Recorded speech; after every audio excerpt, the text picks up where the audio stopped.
While leaders are gathered now in Paris to commemorate the end of World War I, last week Friday, German Chancellor Angela Merkel commemorated the anniversary of the 1938 Kristallnacht pogroms in World War II.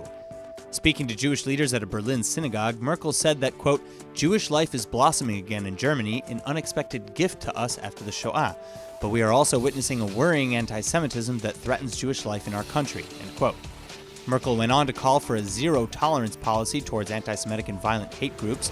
But while her rhetoric is well and good, critics have pointed to the severe lack in enforcement of such ideals. Not only have anti-Semitic incidents been surging across Europe unhindered, a new book by British Holocaust historian Mary Fulbrook details how little Germany actually did to hold Nazis and neo-Nazis responsible for their crimes.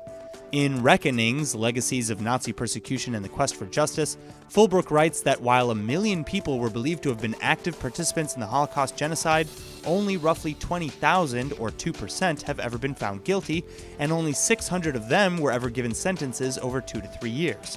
Further, only 164 individuals were ever sentenced for charges of murder. Fulbrook illustrates that, quote, "The total number of persons convicted under the Federal Republic for Nazi crimes was in itself fewer even than the number of people who had been employed at Auschwitz alone," end quote. She said that and how only 567 of the convicted Nazi criminals were ever sentenced to death or life in prison. Fulbrook concludes also that the only following orders argument had been accepted so often that, quote, "In effect, if not in intention, West German law condoned obedience to a deadly regime and condemned only those who had individually stepped beyond Nazism's already murderous limits."